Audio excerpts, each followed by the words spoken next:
Се враќаме назад во ова издание на Утринско еспресо на радио Лидер. Не се враќаме, туку сега почнуваме. Да. Добро утро, почитувани слушатели на радио Лидер. Добре дојдовте во најслушаната утринско радио шоу. За некои зборуваат кога дека немало никаков ефект. Ефектите само во последните година се така прилично мали од прилика. Уништуваме у последните 3 месеци уништивме еден giveaway, како се вика, иницииравме протести против правосудниот систем, потоа имаме ефект за време на претходната власт, колку директори, министри и функционери изгореа поради работата на Радио Лидер. Но ете, некој вело дека помогли giveaway, на што мислиш? Ке ти објаснам. Слабо сваќам нешто. Да не се повторуваме, да. Сотир, добро утро. Ајде, добро утро. Добро ми дојде. Добро те најдов. Добро утро за слушателите и навечер за гледателите. Се надевам дека ќе имаме интересен муавет. Нешто часна видов таму на Facebook, си напишал многу убав статов за состојбата на Европска унија, Украина, Русија и светот. Обично со некои работи со тебе не согласувам, ама овој пат морам да признам 99,9% се согласувам. За жал, украинскиот народ излезе огромна жртва на, како се вика, на еден судир помеѓу големите империални сили. Тоа е тоа. Во петок Зеленски лета за Вашингтон, каде треба да се сретне со Доналд Трамп.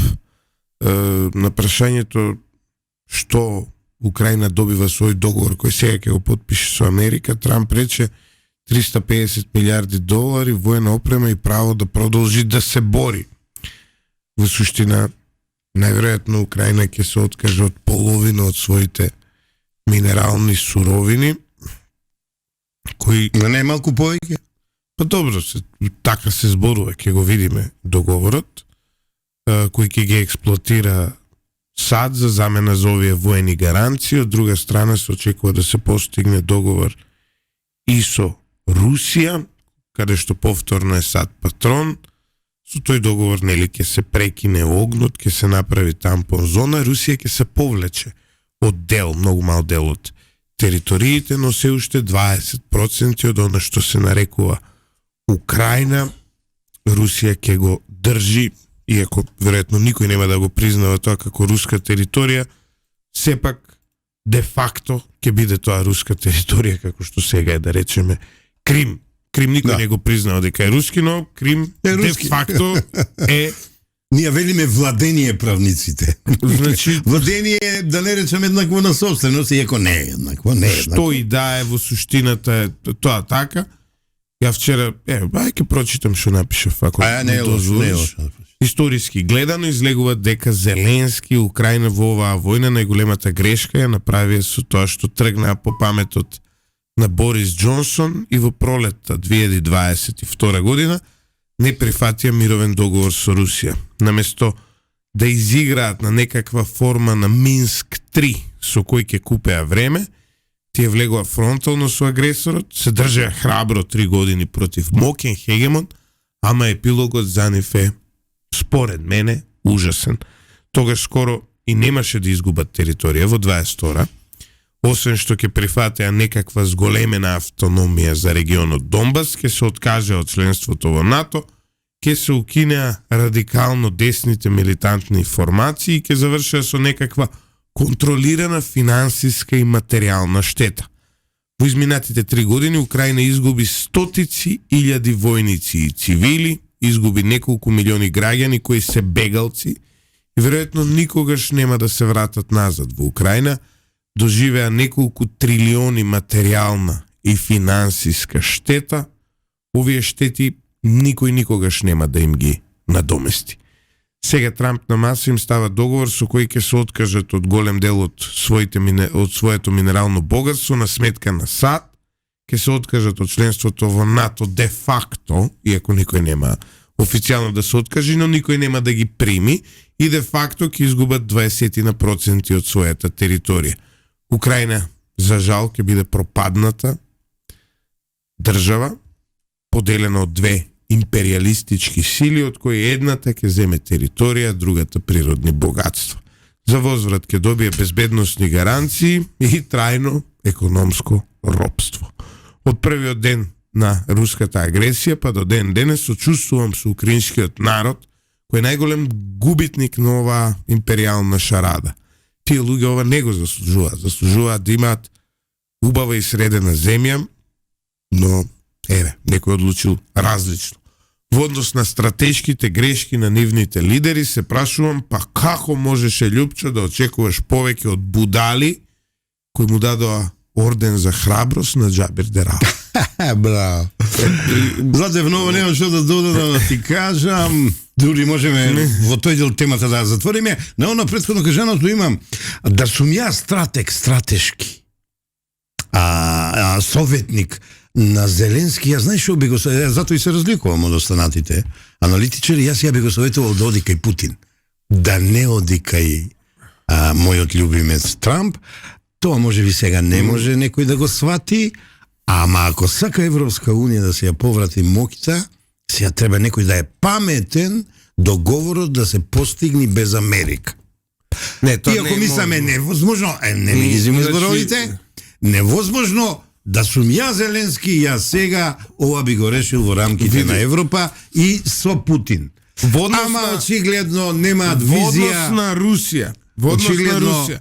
Ова што последните случувања го покажуваат во однос на Русија е дека Русија практично е економски, за воено не знам, не сум ни аналитичар, ни познат, но економски пред се, веројатно и воено, исцрпена од оваа војна. Не согласувам, ќе ти кажам зашто. Да не беше Русија економски и воено исцрпена од оваа војна, немаше толку брзо тие веднаш да прифатат и Лавров да седне во Ријад да преговара за мир во Украина. Дали ме разбираш? Брзата реакција на првата понуда која стигна од некој од Западот. Значи тие буквално ја прифатија првата понуда и седнаа. Покажува дека Русија од економски причини, но и од, веројатно, кадровски, воени, знаете, сепак и нив стотици илјади луѓе им умреат. Како не? Русија е исцрпена и Русија сака веднаш, во најбрз можен рок, да ја заврши оваа војна. Ова говори дека Трамп направи една огромна стратешка грешка, што веднаш, со самиот почеток на неговиот мандат, на русите им отвори простор. Ова е моје лично видување. Добро, ја ќе ти кажам едно поинако гледање. И сериозни аналитичари од целиот свет велат дека практично најголемата грешка е што толку брзо и уште веднаш се седнува со Русија. Во овој момент Русија има позиција која ова допред само неколку месеци ваква позиција беа влажни соништа на Путин, како да ви објаснам? Влажни соништа. Не може да сонуваат за нешто вакво. Вака, Златев. Во кошарката, не само во кошарката, има еден степбек. Ќе направиш еден степбек назад, ќе се присетиш дека Русија пред да почне војната направи договори стратешки со Иран, Индија, Кина и Чинам, Пакистан за извоз на нејзините суровини со минимум 10 години. Економски таа се обезвреди, да ти кажам, а тоа е само еден од изворите. Ја друго ми е криво, Златев. Пред 3 години, овие денови, пред едно 5-6 дена, значи наназад, пред 3 години, ја велев, водете љубов, пред да почне војната, водете љубов, не водете војна. Не ме послушаве и ги сум ја, како шрафче во некој си универзум, ама еве сега гледам дека сум бил во право, и ја највеќе на преден план би ги ставил човечките, загубените човечки животи и луѓето кои во оваа војна остана ранети, хендикепирани, инвалиди. Тоа е неголемата загуба, Злате. На нивните коски некој сега ќе профитира. Да. Сега, ја вака, ја сите запнале Путин, не, ја ќе ви кажам. Ми Джонсон, ја го викам, нели имаш Ми 5, Ми 6, Ми Джонсон е најголемиот кривец што пред 2 години оваа војна не се заврши. тука многу му помогна Зеленски, што му ги прифати плановите, и они сега се во глип, јас го велам тоа, и тука Трамп е величина. А во право си. Никој не можеше, доаѓа Трамп од Марс, после 4 години и го решува проблемот. Па не е баш така, ова е договарано, ова е преговарано, ама сега е обзнането. Не. Зошто Трамп да биде херој? Ја тука не би му дал херој, иако ти знаеш да сум него фан од 2016-та. А со ја не би кого му е дал. преговарано? Путин и Трамп.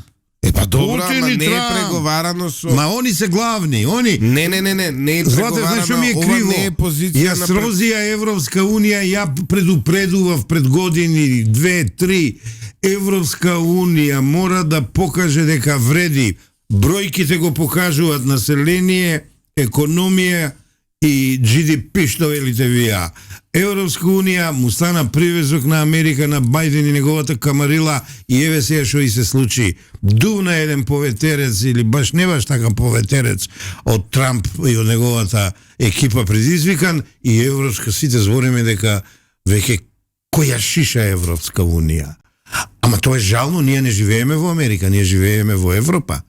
И сега Европска Унија каде е тука? Не, ние на маса, ние под маса, ние во преговори. Добро е што Европска Унија опонира на овие. Па не сум баш сигурен дека Не, опонира се, јавно опонира. Го гледаме. Зошто не смогна снага во не генерално собрание, во Совет на безбедност да ја спречи, иако тоа е повелба или како беше за мир, ама имаше една повелба пред Трамп да истакне неговата декларација или не знам што беше, како насловена, помогни ми ти повеќе. Не, види, добрата... И сега поминува 10 со 5 гласа, и то 5 воздржани, пази ти се молам. Нема ни еден против. Значи не, сведена е на минорна сила. Не, види сега, што е суштината? Прво, да бидеме сега искрени. Ама и они се договорени. Не. Сега ви, ја гледаме реториката на Мерц, ја гледаме реториката на Макрон, Да. ја гледаме реториката на Стармер, кој не е дел од Европската Унија, но за овие прашања има... Битен шраф се. Но за овие United- прашања се на Така. најрадикалниот контра Трамп на да. позиција на Европа. И тоа е одлично. Зошто е одлично? Сега ќе ви кажам. Затоа што овој потрес кој Трамп го направи покажува дека Европа веројатно треба да почне да се обедини Да. и да води автентична надворешна политика. Браво. Ова, според мене, Ама тоа обединување, што ти значи? ова, според мене... 20 години да не чекаме за влез во Европа. Не, мислам дека сега више ќе се редефинираат Да. сите Дај работи. Боже. И тоа е добро. Дај Боже. Овој упад на Трамп значи дека Европа, тие како велат, гледајте луѓе, ние сме оставени сами на себе, ние немаме ниту военно производство, ниту воен потенцијал да ја штитиме Украина без Америка, што е факт. Значи, Украина е оставена на судбината на Америка. Ние може да помогнеме се, ама тоа се не е доволно. Па ја гледа суровоста на политиката на Трамп, он е свесен за тоа и затоа и го направи на Европа. Но, Не седнат во председателската фотелја. Но, Европа сега, веќе вика, знаете што? Време е ние да почнеме да градиме наша политика, Така. да трошиме повеќе за безбедност, Абе, војска да нека трошиме... направи. Сега вака ќе ви кажам. Сега еден историски факт, ова сум го читал во сериозни економски стручни списанија. Значи не зборувам за било каде и било што. Доколку Германија со својот инженерски, производен, кадровски и секаков научен, ако сакате, потенцијал, одлучи дека треба да ја напушти таа идеологија да не произведува воена опрема, Германија за многу брзо време, ако се реструктурира нејзината економија во производство на воена технологија, во производство на оружје, ако сакате, Германија за многу брзо време може да ја надмине Америка. Да, ама тоа е опасно. Значи, не, ама сега знаеш тоа е како? опасно. Ама сега ти ме минимизираш, ти ме ставаш мене во Така. во позиција јас тебе да те слушам извини, а ја имам потенцијал, не дека немам потенцијал. Знаеш дека за пред некоја година на Германија беше забрането и војни мисии да, не? Значи, и тоа е опасно, да значи, знаеш. но. А си сосема во право. Значи, во моментот кога право не може вие сите да си ја бустате економијата на апарати затоа што произведувате оружје по поси цел свет ви го купува. Така. Значи, можам и јас да го правам тоа. Имам потенцијал, имам ресурси, имам луѓе, имам производство. Во моментот Германија која ќе почне да произведува масовно оружје, извини, ама тогаш и Америка, и Русија, и Кина. Па тука е кусогледост значи, тука е на Макрон. Франција требаше сега да се издигне над Германија, ако беше визионер Макрон, да ти кажам. Значи, не. Макрон не може. Бидејќи и Франција има економски проблеми. Франција требаше економски да се реструктурира, да таа повлече, а не Макрон да се обидува лидер да биде. Макрон никој пат не може да биде лидер. Никој пат не може да биде. Сега ние живееме во време во кое што Европа сватена дека останала сама на себе ќе се обединува.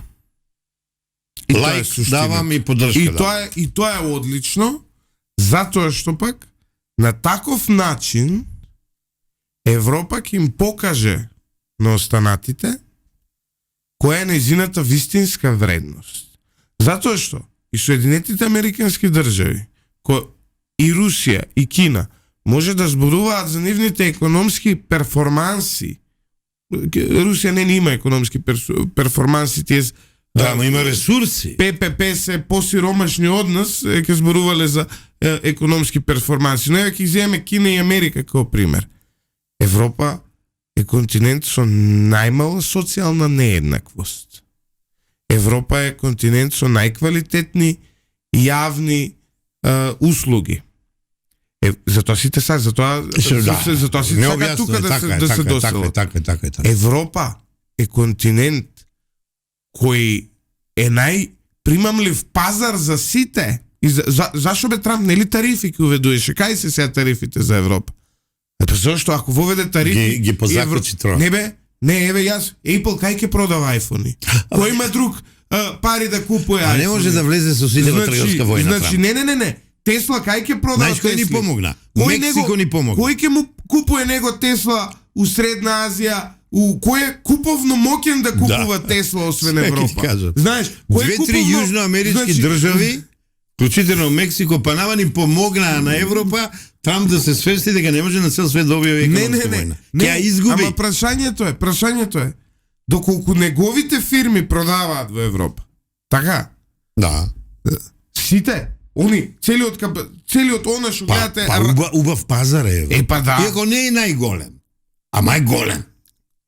Како не е најголем? Па не, Евроазија е поголем пазар. Не поголем пазар во број на луѓе, ама во број на во број на све. Не. Али е убав пазар. Во куповна моќ. Сите берзи се тука минус Токио. Значи во куповна моќ. Да. Во purchasing power. Да. Никој не може да се равни со Европа. Така. Сега. И со цела таа предност што има Европа досега разединета со најразлични национални интереси, де овој сакал оно, оној сакал ова. Европа вика, сега, знаете како е, оставени сме сами на себе. Многу рано и текна. Ова да го симнеме на нашиот народ да не разбере. Ја и ти сме криви за тоа што Европа е разединета. Ја и ти сме криви што 20 години во чекална сме. Ја и ти сме криви што на европско тло имаме војна. И еве се буричкат некои работи во Молдавија, во Грузија, во Осетија, во Ерменија и така натаму. Немаме визионери во Европска унија. Овие внучиња треба да си заминат внучиња на основачите на Европска унија. Гледајте погрешни ставови. Ајде. Еден од слушателите вели: Европа е најголем зависник од руските природни ресурси. Жарко. Зависник, а не е најголем. Ама не е зависник. Па се покажа дека е зависник. Не, 3 години. Кога Германија влезе во рецесија? Добро де, ама 3 години Европа не купува руски газ. Така. А не, да лажат, купуват. Една грчка анализа покажа дека купуват. И 3 години по повисоки цени. Ама и кријат. 3 години никој не умрел. И е од глад. намалено. Значи, и 3 години никој не умрел од глад. Значи, да се разбере, 3 години пак си купуваме айфони, си возиме Тесли, знаеш, 3 години. И сега видите, прашањето е Русија каков зависник е да го продава својот газ. Таму економските перформанси, ако следите како оди рубља, ако следите многу полошо се одразуваат во однос на Европа. Тоа што вие не ја пратите доволно Русија и Русија ја пратите на српски и на англиски, а не на руски, е ваш проблем. Не, Еве, ќе ви препорачам. Добро, ако на слушатели се обраќа, окей. А ако мене ми се обраќаш, немој. Не, ја пратам од сите аспекти Русија. Ако сакате да видите што е Русија, читајте на англиски јазик The Moscow Times. Да. Московски Times. Да. Ќе видите што е Русија. Читајте Медуза, читајте, има неколку извори на информации, па ако сакате и... Небе и политико даваш информации, Да. те молам, и овој речи го економист, јас ќе ги земам моите анализи од таму. И немој да мислите Коректни беа, Златев. дека во ова војна со санкции Русија е некаков победник. Никаков победник не е Русија. Русија за тоа Путин... Ма веќе не збориме за победник. Не. За тоа Путин Веќе збориме за санација, и ја демидж контрол, Златев, демидж контрол и ја збориме. прифати првата понуда. Тука Трамп. малку избрзуваш или претеруваш, не е баш така, ги начека. Знаеш како се вика тоа? Начека ги Кочански се вика. ги начека Путин и сега испаѓа дека него го молат. А уствари имаш право и него му е веќе 3 години доста од војна, бидејќи почнува и таму да има проблеми, што е нормално. Да има огромни проблеми. Не се толку огромни, Сотир, како тоа ти ме ги гледаш, интересира. ама Сакам од тебе анализи, ќе те оставам, пошто ја бев сега малце поексплицитен, биди слободно ти поексплицитен. пак ќе ме напушташ. Да, не те напуштам, тука сум. Кажи ми, Повели. што мислиш за ова што Македонија во Обединетите нации застана рамо до рамо со Америка, а не рамо до рамо со Европа? Може ли да биде тоа проблем за оваа влада, проблем за оваа Не. држава и така натаму? Сега Една ќе ти анализа кажам. ме интересира Сега. пообсежна. Еве сега ќе ти кажам. Значи, ако нас некој не лаже 20 и кусур години, а у суштина од 91 година, ама ајде да збориме од кога таму влеговме, аплициравме за Европска унија и така натаму, зошто ние нон-стоп безпоговорно да ги слушаме што ќе ни речат Европската унија? Зошто гледаме дека на наш грб се еродира европските вредности? 12 звездици од знамето се кај нас истопија на човекови права, ама на седа не ти кажувам. Ние едноставно, ова власт ја вака ја сваќам, одлучи да е храбра, да е одважна и да рискира. Ова трето не можеме да не го кажам. Кој ни е стратешки партнер? Соединените американски држави. Кој е најмоќен барем до сега, иако сега веќе не е како беше унилатерален светот, него и би мултилатерален и ово и она, ама се уште политичката моќ, барем на Балканот и влијание од Соединените американски држави, пред година и кусур, кога ги воспоставуваа врските нашата опозиција со републиканците, очигледно видоа некоја расположба да ни се помогне. Мора да веруваат. И сега вака, или Брисел бюрократите, или Вашингтон ДС, новата екипа. Не велам бюрократите, и таму има бюрократи, ама Трамп ги чисти бюрократите. И види сега, новата екипа се залага, ова е многу битно, сега идеолошки ќе ти зборувам, суверенизам и традиционализам. Екипата од Берлин, или поточно оската Берлин, Париз, речи го Брисел, или еве триаголникот нека е Бермудски, беа глобализам, либерализам. Аир не видовме, Златев. И кога да размислуваш да смениш нешто, бидејќи со исти мерки, со исти политики не добиваш долго време резултати, треба да си паметен да смениш политиката, да видиш со нови алатки, да видиш со нови комуникации, дали ќе ти донесе добро. Повеќе се верува сега на Трамп и на неговата многу интересна, ја би рекол, и шарена екипа. Има таму луѓе што мене не ми се бендисуваат. Тие милиардерите, ја немам никога голема симпатија кон нив. Ама, оно Илон Макс, што нешто посебно, ја не го сакам, извади пила, рече дека бирократијата ќе ја сечи. Чека ти кажам, таа метафора ти не си свесен колко влијание има. И гледај они што велат. Ке го реновираме УСЕ и ке го затвораме, го затворија или го реновираат уште. Финансиските резерви овие на САД, образованието, здравството, Златев, извинема, тоа е голема како се вика, реформа. Подпрашање. Ајде бе, Златев. Нели е според тебе проблематично тоа што во моменти кога Америка одлучува меѓународно да се сврти кон сама себе, Добро. значи се врти кон сама себе, она вика чека, ние ме сега прво. Тоа дали мене ми се свигал Трамп или не, мене не ми се допаѓа Трамп, но дали Добро, ми се свигал Трамп или не е тотално неважно за оваа дебата. Очигледно е дека Трамп сака да го тргне фокусот од Европа, Украина, Русија и така натаму и сака да се сврти кон Пацификот и кон Азија. Нели, таму да води геополитички битки. Ќе изгуби војната. Од една страна неважно. Тоа дали ќе изгуби или не, ја не сум се експерт. Но значи, суштината е, нели е проблематично што ние одиме во Обединети нации со Америка во моментот кога Америка се врти кон самата себе си. Не, да си го исчисти дворот, да си ги среди палавите деца, мислам на бюрократите и на Deep State, длабоката држава.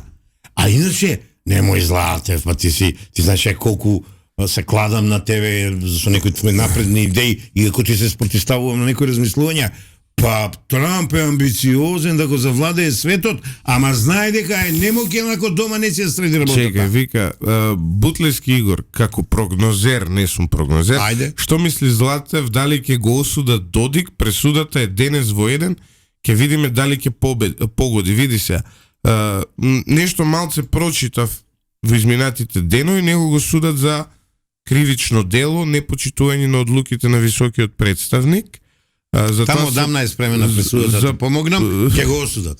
Сега што е проблемот? Проблемот е следен, политичкиот проблем. Сега, судска пресуда, не знам, стварно не можам да, не сум ни правник, не можам ни да влегувам во детали. Караджис си сакал другарче, ти кажа. Но, у затворот, што е суштината? Во овој момент, во однос на Додик и на Република Српска, што е многу важно? Прашањето е дека Додик не може да обстои без поддршката од Србија, од Вучич. А не знам дали гледате што се случува во Србија и какви сериозни проблеми има Вучич. И сега што е работа? Тој притисок што го чувствува Вучич внатре, ќе го направи ранлив до ниво да не може... Веќе е ранлив. Да, веќе е многу ранлив. Веќе ја навивам за него. Опозицијата е катастрофа. Националистички настроена. Радикална. Не навивам за никого. Србија ја сметам за најголем пријател на Македонија во последните години, покрај Унгарија. И ни треба таму да е мирно. И во Србија, искрено, не ми е важно да кој е не на се власт. прелее, Златев. Србите сами нека се одлучат, но значи, и затоа не навивам, пошто ја сметам Србија за пријателска земја во однос на Македонија. Тебе навивам. Значи не навивам. Не примети дека имаше обид шарена револуција пак да ни воведат на овие протестите? Пази, опасно. Не се случи тоа, не се случи. Не ги подценувај. Не се случи. Па за среќа не се случи. И сега, што е суштината? Вучич нема да може да го брани Додик доколку добие пресуда. Така, он има веќе и една изразена преку оној од Бања Лука, Драшко Станивуковиќ, има и одредена опозиција внатре, во рамки на БиХ, веќе се, знаеш, профилирани негови наследници како лидери на Република Српска, така што мислам дека доколку му пресудат, најверојатно ќе избега у Русија. Значи, најверојатно ќе избега во... види, знаете, само друга е проблемот. Зошто само Додик? А каде се джихадистите од бошњачката страна? Нема а каде... Немојте, мола. А опа тогаш не ја пратиш состојбата. Каде се националистите хрватите? Златев, Ајде да они појдеш се у со Мостар Додик, малку, да партнери видиш души. состојбите. Па ја овие години нон-стоп бев у Босна. Хрватските националисти му се партнери на Додик. Ауф. Сега, тоа е реалност. Не. Прво, таа е неправедна работа, иако ја мислам Додик треба да замине во историјата, направи што направи, веќе е контрапродуктивен, контрапродуктивен е, што рече ти има млади лидери таму нека го заменат, секоја промена не треба да сваќаме катастрофално, како доваѓаме, заседнуваме, работиме, се издигаме, доаѓа ред и да не може сега напуштиме од 21 и да не сменат. У 21 век на територија на Европа да има човек со онаква реторика, секојаш какви Така, глупости направи, се согласувам. Која дојде. Остане сега тука што направи. Ние слават србите у Македонија Не Свети успеа. Сава. Види, не успеа. Значи слават србите во Македонија Ма ги Свети злоупотреби Сава, он, нашите срби. И доаѓа тука и држи Злате, такви. батали го, он ги злоупотреби, нашите. Се де факто. Ги злоупотреби. Ти гледаш што прави во Босна, он е веќе контрапродуктивен. Иначе, да знаеш дека у почетокот не беше он со такви контрапродуктивни работи, политики или она, него ни треба мирна Босна нам. Мирна, ама не само српскиот дел е крив. Малку да ги анализираме бошњачкиот и хрватскиот, ќе видиш дека таму работиве не се добри. Ама би има многу буцкала има од страна и не знам зошто само Србија ја гледат. Тука на буцкалата мислам не е за занемарување и Црна Гора, Косово, Санџак и така натаму, ама не знам денеска дали треба многу тоа да го експлицираме или не знам како и ова. Она, како и да е, посакуваме една мирна Босна, бидејќи и она малку не троане кочи, сакат да не пакетират. Ја го приметувам тоа. Ние сме светлосни години далеко од Босна по многу работи, како да сакат да не пакетират Босна, Косово и Македонија. Мене тоа воопшто не ми свиѓа и ја и затоа не види, со дислайкови. Ние самите ги испуштивме приликите за многу добри, подобри пакети. Ние своевремено бевме во пакет со Хрватска. Бидно тоа. Значи, го напуштивме пакетот со Хрватска, потоа бевме во пакет се ли бе ние криви бевме, Златев? Со Србија и со Албанија. Србија излезе прва од тој пакет, после излезе за Албанија и сега за жал. Али Златев, дадов ми име. Зошто не сме во Европска унија? Не, тоа Абе треба... најдрагоценото го дадов. Тоа треба нај своето, нај светото. Така да немој да ми ги збореш. Не сме ние виновни само. Овој муабет прави го со тие што дадоа име. Добро бе, еве ги канам, не ми доаѓат. Филип ќе го канам, Оливер го канам, не ми доаѓат. Еве, утре ги подсетувам. Ке ми се јавам. Една од најсмешните работи која ги гледам, кој во овој период ми е, значи, најголема иронија, пошто и самиот Трамп најавува нели дека НАТО, десолуција на НАТО, па овие у Европа разговараат. Ја гласам да падне и НАТО. Значи, овие во Европа разговараат за алтернативи од типот да направат нели своја европска армија, Макрон е главен во таа идеја, што е можеби подобро, нели? Затоа што очигледно геополитички се разидуваат со САД. Сега, знаеш што е целата работа? Ако НАТО, нели, иако не верувам дека така ќе се случи, да бидам искрен. Ајде, ако НАТО доживее дисолуција, ние ќе излеземе најголеми кретени во знаев дека тоа ќе го кажа. Во име дадовме за НАТО. Затоа што сме и токму затоа понекогаш викам дај бе нека не пропадне, да не бидеме толку глупи. Знаеш, и сега пази, мислам затоа што некој кога велам некој глупи се, некој таму од Словачка, од Чешка, од Германија, од Франција, он не знае дека Лјупчо и Сотир биле против тоа.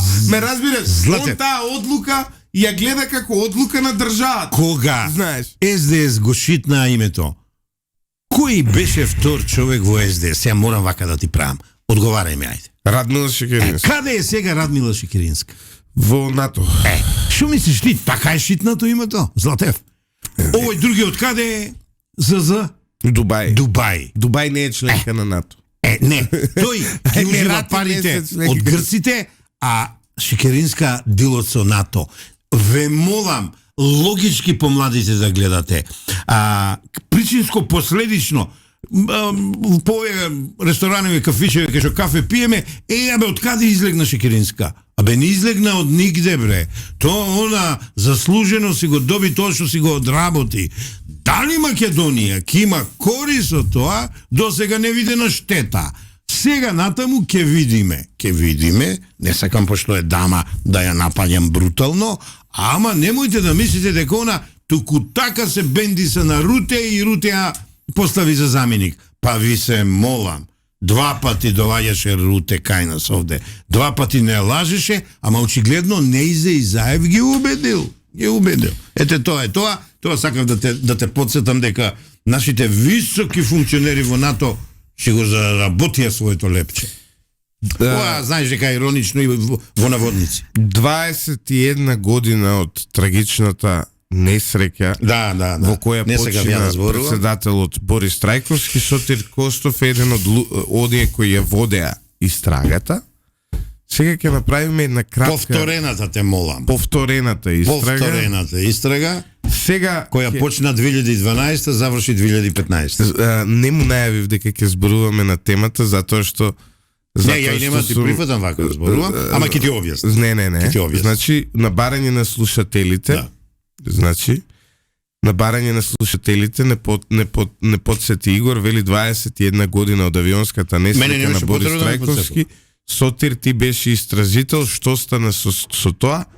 После рекламите, почитувани слушатели, останете со нас. Да го протреса малку Сотир на оваа тема, затоа што Борис Трајковски е историска фигура на овој народ и на оваа земја. Борис Трајковски е човекот кој ја водеше оваа земја. Председател на Република Македонија, се е кажено со тоа. Нападната.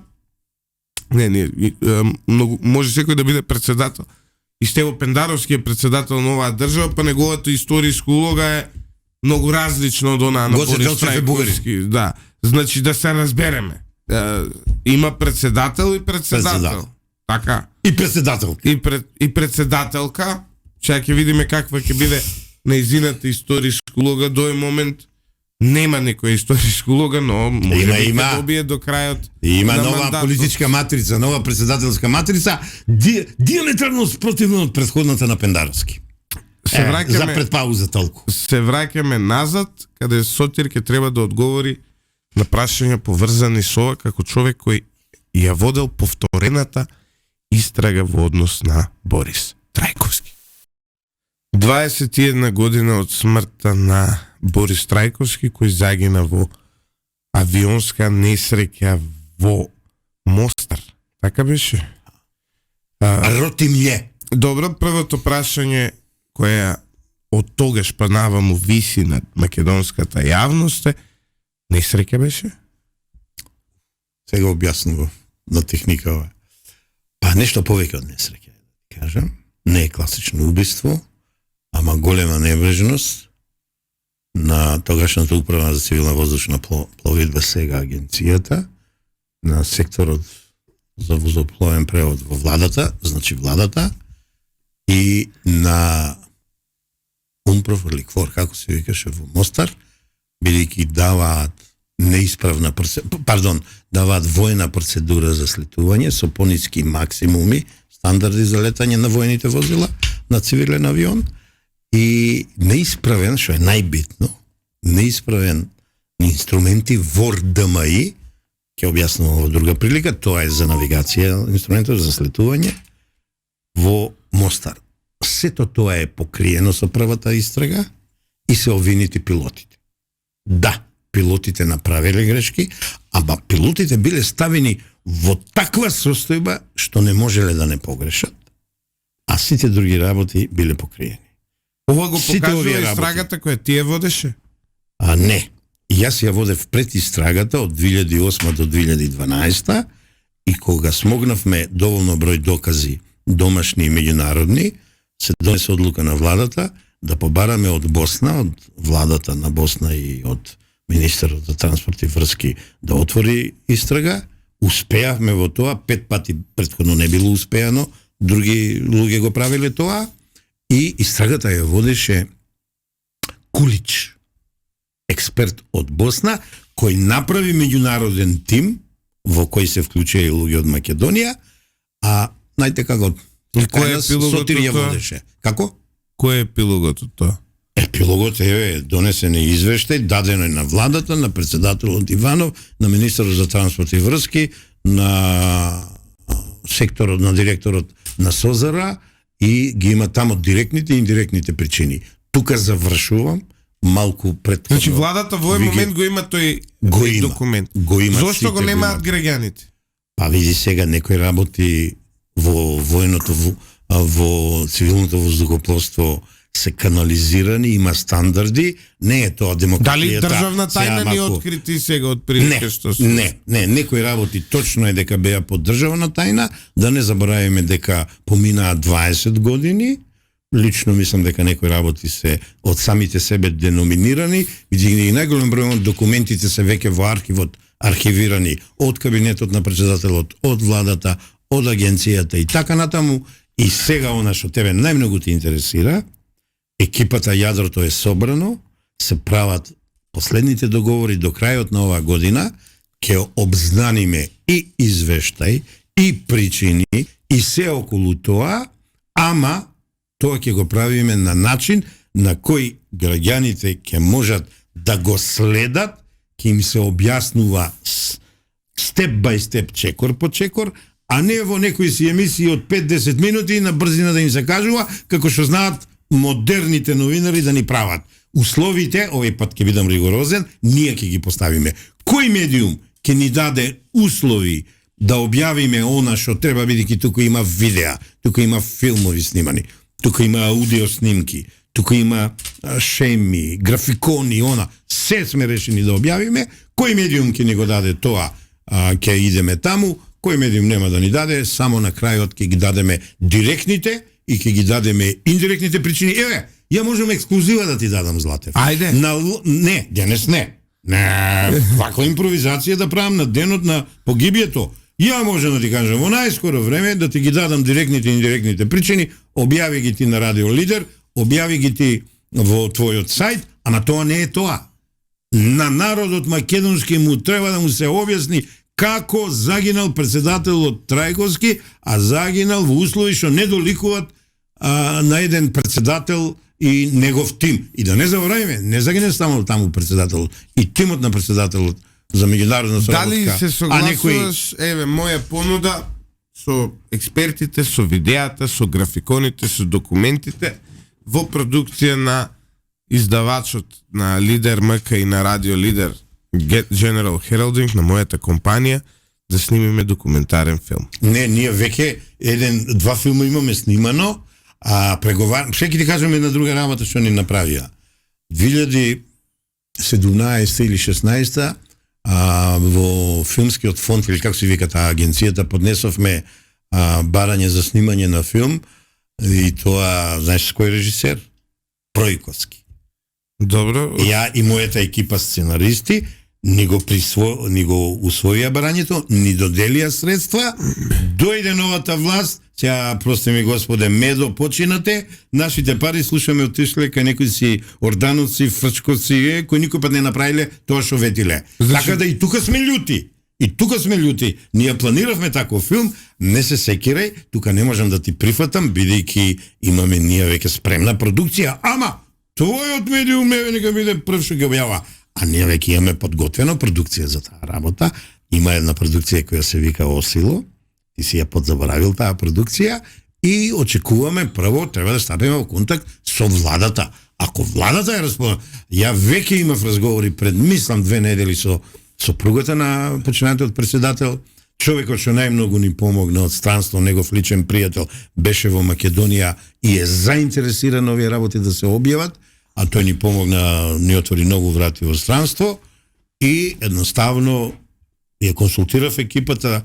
Сега некои се и во странство веќе, ама тие најбитници се тука во Македонија, а спремни сме ова да го објавуваме, бидејќи цениме дека сега има услови. На своја рака тоа нема да го направиме, ќе мора во најмала рака да се консултираме со некои луѓе во владата, па и еве министерот за транспорт и врски, бидејќи тоа е ресорот.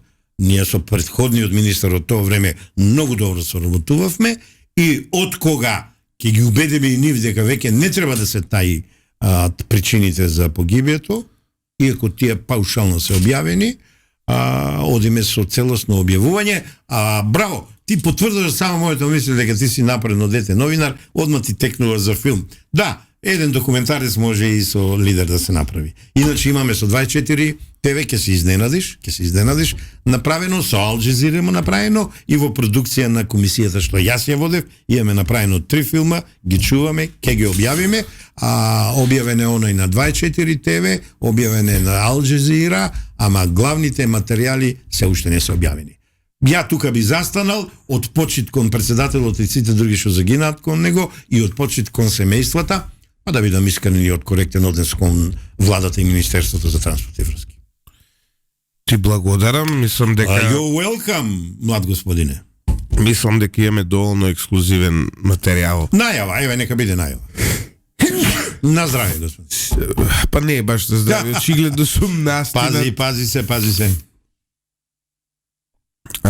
Еве, 2 нови обврзници. Опа!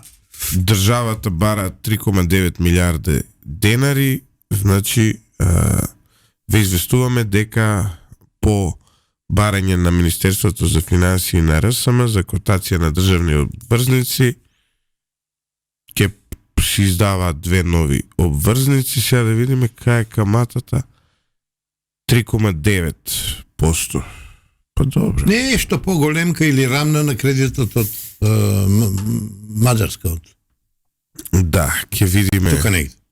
Или поголема е ова. Ово утро соопштение од ВМРО ДПМН, обвинителите и судиите не го санкционираат криминалот и ги штитат политичките елити блиски до СДС и ДУИ. Злате, можете замолам нешто? Ајде. Другата емисија, во другата среда да најавиме, не ти го знам планот, пошто ја јавно кажувам дека ние не ги договараме емисиите. И затоа се волку добри, генерално. Што велиш ти, веројатно е така, најверојатно е така, да најавиме некои аферички од правосудството, од кај истокот, така да кажам, Штип Струмица, бидејќи Штип е силото, еве сега таму ќе ги истражуваат, замисли си Хелурахи и Јован Цветановски и не случајно таму ќе ги да не речам санкционират, бидејќи сето тоа е наместено. Сето тоа е наместено од страна на Коцевски, па ако да планираш, барем ако не цела полојна емисија, да им посветиме на некои сиви и црвени еминенции, на штипското обвинителство и судство, мислам на основниот суд и на апелација и мислам на основното обвинителство и вишето. Како ќе ги судат сега Хайлурахи овој Штип? Па нека Хайлурахи, предметот со делегирање е дадено рано уште за судење, ама на обвинителка да го води од Штип. Зошто не од Тетово? Зошто не, пример, Гостивар? Од Битола. Од Битола, Така да се си има секој свое затоа кое во прашање Коцевски си има свое зашто. Апсолутно. Па добро, и многу ми е чудно, смешно кога ќе речат упад на владата на ВМРО во правосудството. Апсолутно никаков упад. Ако некој орган кој те предлага, тоа е владата, а другиот те бира, тоа е собранието, како бе нема право да оценува твојата работа и да те разрешува? Знаеш што е главниот проблем? Филозофски. Значи зборуваме. Да. Теоретски. Обвинителството е дел од извршната власт. Обвинителството не е тука не сакајќи си во право.